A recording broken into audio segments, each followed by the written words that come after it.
रजीम बिस्मिल्लाहिर्रहमानिर्रहीम। प्यारे बच्चों, अस्सलाम वालेकुम रहमतुल्लाहि व बरकातुहू।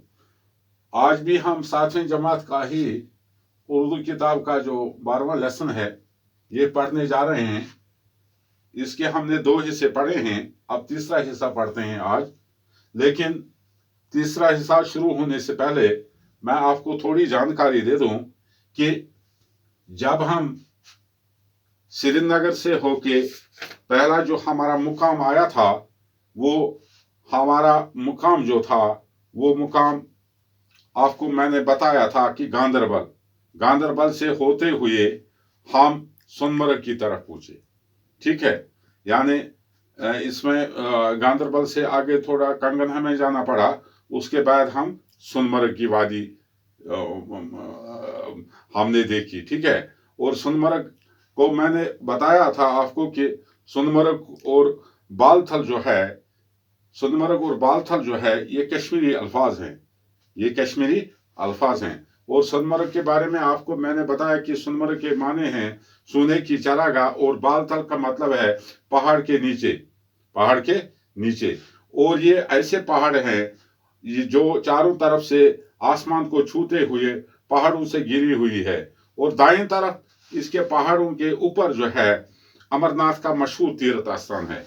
ठीक है, तो उसके बाद जब हम बाईं तरफ, तो ज़ौजिला की सड़क का मौजूदा दौर की साइंसी तरक्की और इंजीनियरिंग का एक जीता जागता सबूत है। ज़ौजिला के दरे को अबूर करके हमने इंसान एक अलग दुनिया में पहुंचता है। ठीक है, यहाँ से आकर चलकर हर तरफ वादियां और वसी अराइज मरगुजार दिखाई देते हैं। लद्दाख हकीकी मानों में यहाँ से शुरू होता है। ठीक है, क्योंकि यहाँ से हम एक तरफ जोग्राफियाई फर्क को महसूस करने लगते हैं। एक तरफ कश्मीर के बर्फपोश पहाड़, सरसब्ज वादियां, घने जंगल, और दूसरी तरफ ताहत निगाह चटेल और बुलंद वाला पहाड़ों का तवील सिलसिला जो है, और जहां नबातात नाम की कोई चीज नहीं है, नबातात नाम की कोई चीज नहीं है। पहाड़ों पर से गुजरती हुई श्रीनगर लेह शाहरा पर लद्दाख का पहला गांव जो हो मटाए नजर आता है। ये मैंने आपको बताया था, सुबह बताया था। लद्दाख के तर्ज जिंदगी की सकाफत और ज़बान का नमूना लद्दाख के सफर के दौरान पहली बार हमें यहाँ मिलता है। ठीक है, मटायन के बाद द्रास आता है। ये मैंने बताया, सुबह भी बताया था कि द्रास जो है ये दुनिया में साइबेरिया जो है उसके बाद दुनिया का दूसरा सरद तरीन मुकाम है। यानी दुनिया में सरद तरीन मुकाम यही द्रास है, दूसरा सरद तरीन मुकाम है। द्रास में दर्जा हरारत जो है सर्दियों में -40 45 डिग्री तक गिर जाता है। और द्रास में अगरचे बारिश कम होती है, लेकिन यह छोटा सा खिता जो है सरसब्ज और शादाब रहता है। यहाँ पर जदीद तर्ज के मुतअद्दिद फार्म नजर आते हैं, और यहाँ के ऐसे मकानात तामीर हुए हैं जो शमसी तवानाई से गर्म रहते हैं। ठीक है, यानी उनमें शमसी तवानाई के जरिए शमसी तवानाई से गर्म रहते हैं। ठीक है, दारा से गुजरने के बाद नंगे पहाड़ों का जो सिलसिला लंबा सिलसिला शुरू होता है, शाहरा दरियाई द्रास के किनारे पर किनारे होते हुए खरबू का नाम के गांवों से गुजरते हैं। उसके बाद हम खरबू नाम के गांवों से गुजरते हैं, और दूर चोटियों पर जब गुरूब सूरज होने की किरणें पड़ती हैं तो ऐसा लगता है कि जैसे सारे पहाड़ों पर सोने की चादर चढ़ाई गई है। और जब यानी जब सूरज गुरूब होने को आता है, तब उन सूरज की जो किरणें हैं जब ये इन पहाड़ों पर पड़ती हैं तो जैसे लगता है कि सोने की चादर इन पर बिछाई गई है।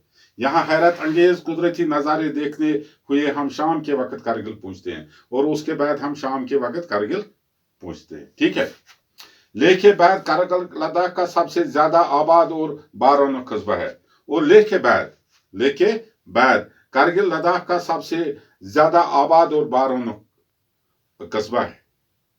यह कस्बा नंगे पहाड़ों और तंग पथरीली वादियों के दरमियान बहने वाले दरियाई सोरू के किनारे पर आबाद है। और ये जो ये कस्बा जो है, ये कस्बा नंगे पहाड़ों और तंग पथरीली वादियों के दरमियान बहने वाले दरियाई सूरू के किनारे पर आबाद है।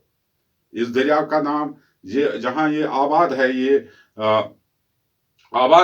ये गांव कस्बा जो आबाद है, ये किस दरिया के किनारे आबाद है? दरियाई सूरू के किनारे पर आबाद है। किस दरिया के किनारे पर आबाद है? दरियाई सूरू के। आपको ये याद रखना है। इसलिए इसको सुरू वाली वैली भी कहा जाता है और इसको सुरू वैली भी कहा जाता है। ठीक है, यानी सुरू वैली, सुरू वादी कह लेते हैं। कारगिल की ऊंचाई सतह समंदर से तकरीबन 2750 मीटर है और सतह समंदर से कारगिल की जो ऊंचाई है सतह समंदर से तकरीबन 2750 मीटर है। 2750 मीटर है। यहाँ की जो नाकाबिल काश्त जमीन की को काश्त बनाया गया है, क्योंकि यहाँ की जमीन जो थी ये काश्त के लायक नहीं थी, अब इसको काबिल काश्त बनाया गया है। कारगिल की आबादी कई हजार के करीब है और कारगिल की जो आबादी है ये तो कई हजार के करीब है। श्रीनगर लेह शाहरा को कारगिल कस्बा के बीचों बीच गुजरती है और श्रीनगर लेह शाहरा जो है कारगिल के कस्बे के बीचों बीच गुजरती है, यानी इसके बीच में गुजरती है। ठीक है, श्रीनगर से लेह जाने वाली और लेह से श्रीनगर आने वाली अक्सर गाड़ियां रात को कारगिल में ही ठहरती हैं और जो भी गाड़ियां चाहे श्रीनगर से लेह जाएं या लेह से श्रीनगर आए तो ये अक्सर रात को कहां रुकती हैं?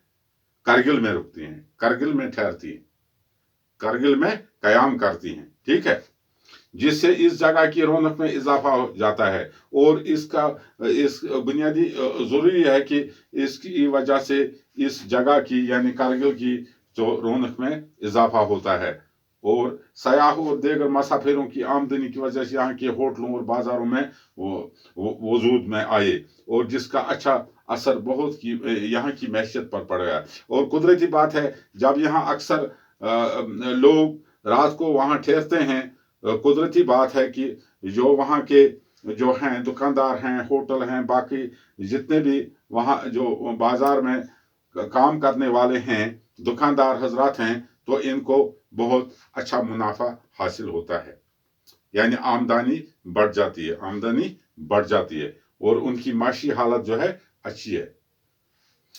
कारगिल में हर तरफ बेद के दरख्त नजर आते हैं और कारगिल में जो दरख्त हैं बेद के दरख्त हैं। जिस तरह कश्मीर में बेद के दरख्त हैं, इसी तरह कारगिल में भी बेद के दरख्त हैं। इनसे यहाँ के लोगों को ईंधन और चारे वगैरह की जरूरत पूरी हो जाती है और जो इनसे यहाँ के लोगों को ईंधन जिसको जलाने के काम आता है और चारे के वगैरह की जरूरत भी पूरी हो जाती है इन बेद की दरख्तों से। इस जगह छोटे से सेब, खुबानी और दूसरे फलों के साथ जवार और गेहूं की पैदावार भी होती है। और यहाँ जो मशहूर पैदावार है वो है सेब और खुबानी यहाँ की बहुत मशहूर है और दूसरे फलों के साथ साथ जवार और गेहूं की पैदावार भी होती है। और ये आपको याद रखना है कि यहाँ की जो पैदावार है सेब है, खुबानी है और दूसरे फलों के साथ जवार और गेहूं की पैदावार भी है। ठीक, यहाँ के फल छोटे छोटे मगर बहुत रसदार और मीठे होते हैं और यहाँ के जो फल हैं वो बहुत ही अगर तो जो छोटे हैं लेकिन वो रसदार और मीठे हैं। उनमें रस है, मिठास है, इनमें रस और मिठास है।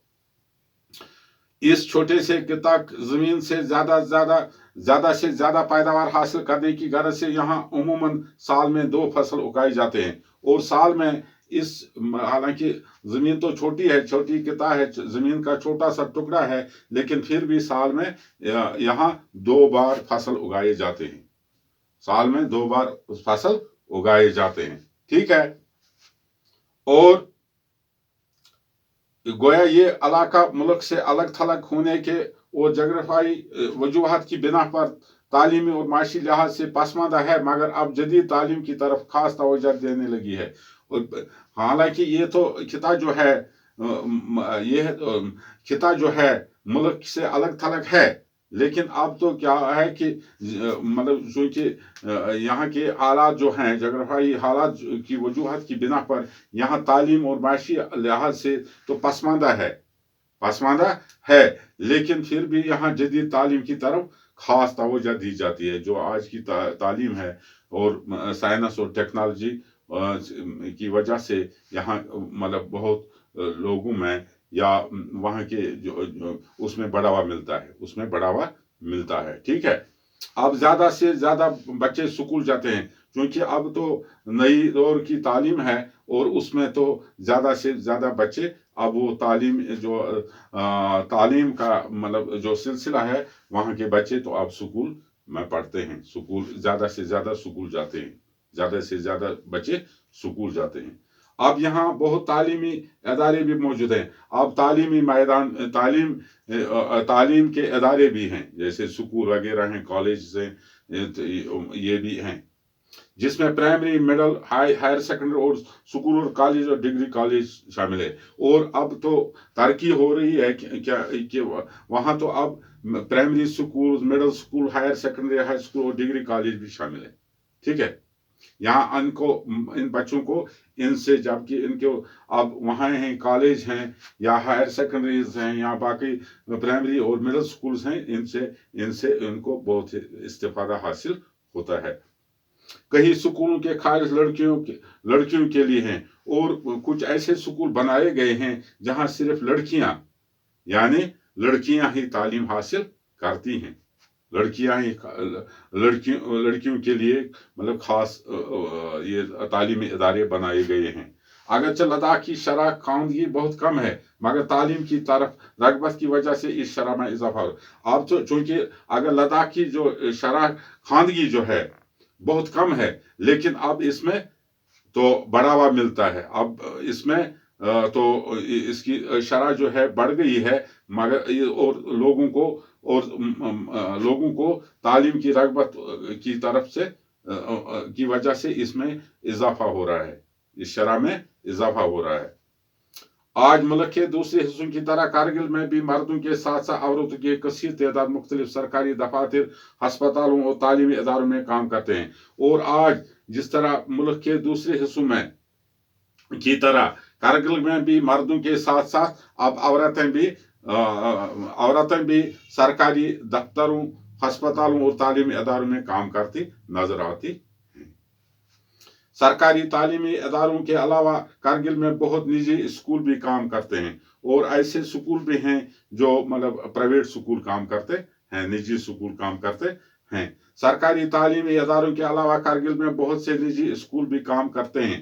ضلع کے سرکاری دفاتر کی نئی عمارتیں کارگل سے تقریباً 4 کلومیٹر دور بڑو میں تعمیر کی گئی ہیں، اور دفاتر جو ہیں، نئی عمارتیں، جو نئی بلڈنگیں کارگل سے تقریباً 4 کلومیٹر دوری پر ہیں، بڑو کے مقام پر تعمیر کی گئی ہیں. ٹھیک ہے. بڑو میں ایک خانقاہ ہے اور جو پورے لداخ میں مشہور ہے، اور یہ خانقاہ جو ہے یہ پورے لداخ میں مشہور بھی ہے. اس خانقاہ کی زیارت کے لیے ہر فرقے سے تعلق رکھنے والے لوگ دور سے آتے ہیں، اور اس خانقاہ میں جو یہ خانقاہ مشہور خانقاہ ہے، اس خانقاہ کی زیارت کے لیے ہر فرقے کے لوگ، چاہے ہندو ہو، مسلم ہو، کوئی بھی کسی بھی مذہب سے تعلق رکھنے والا ہو، تو وہاں اس خانقاہ کی زیارت کے لیے آتے ہیں، اور دور سے آتے ہیں، عقیدت کے پھول چڑھاتے ہیں اور اپنے عقیدت کے پھول چڑھاتے ہیں. تو آج کے لیے اتنا کافی ہے، کیونکہ اب میں نے صبح آپ کو بتایا تھا کہ ہم سونمرگ کے بارے میں میں آپ کو چند سوالات لکھوں کہ سونمرگ کے بارے میں چند جملے بتاؤں. تو میں نے یہ بورڈ پر لکھے ہیں، آپ لکھ بھی سکتے ہیں. یہ سوال نمبر دوسرا ہے، سونمرگ کے بارے میں چند جملے لکھے. میں نے صبح بتایا آپ کو کہ میں دوسرے ہاف میں آپ کو یہ لکھواؤں. سونمرگ ایک کشمیری زبان کا لفظ ہے. سونمرگ جو ہے یہ کشمیری زبان کا لفظ ہے، اور اس کے معنی ہے سونے کی چراگاہ، اور اس کا مطلب ہے کہ یہ سونے کی چراگاہ ہے. سری نگر، لیہ قومی شاہراہ پر واقع ہے اور یہ کس شاہراہ پر واقع ہے؟ سری نگر لیک قومی شاہراہ پر واقع ہے. یہ ایک صحت افزا جگہ ہے اور یہ صحت افزا جگہ ہے یا صحت افزا مقام ہے. یہ جگہ سطح سمندر سے 3000 میٹر کی بلندی پر ہے اور یہ جو جگہ ہے سونمرگ یہ سطح سمندر سے 3000 میٹر کی بلندی پر ہے. سونمرگ کے گلیشیئر کافی مشہور ہیں اور کہتے ہیں سونمرگ کے جو گلیشیئر ہیں تو یہ بہت ہی مشہور ہے، کافی مشہور ہے. اس کا مشہور گلیشیئر جو ہے سونمرگ سے قریب 7 کلومیٹر دور ہے اور اس کا ایک مشہور گلیشیئر جو ہے وہ سونمرگ سے صرف 7 کلومیٹر دور ہے. 7 کلومیٹر دور ہے. اس کے بعد تیسرا سوال ہے دراس کے بارے میں آپ کیا جانتے ہیں؟ چند جملوں میں بیان کیجیے.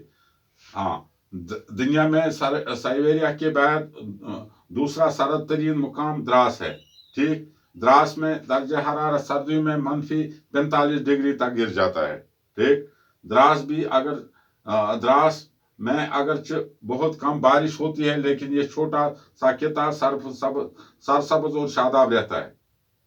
یہاں جدید طرز کے متعدد فارم نظر آتے ہیں. یہاں ایسے مکانات تعمیر ہوتے ہیں جو شمسی توانائی سے گرم رہتے ہیں. اور اس کے بعد ہیں لفظ اور معنی، جو ایسے لفظ ہیں جن کے معنی بھی ہیں جو آپ کی سہولیت کے لیے میں نے لکھے ہیں.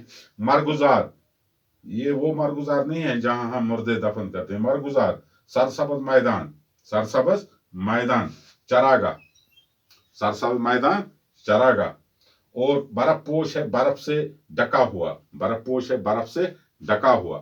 تاحد، جہاں تک نظر جائے بہت دور. تاحد نگاہ، جہاں تک نظر جائے بہت دور. لا انتہا، نہ ختم ہونے والا جس کی کوئی حد نہ ہو. چٹیل، وہ میدان جہاں کوئی گھاس یا درخت نہ ہو. چٹیل اس میدان کو کہا جاتا ہے جہاں کوئی گھاس یا درخت نام کی کوئی چیز نہ ہو. ٹھیک، نبات کی جمع ہے، پودے، سبزیاں، ترکاریاں وغیرہ.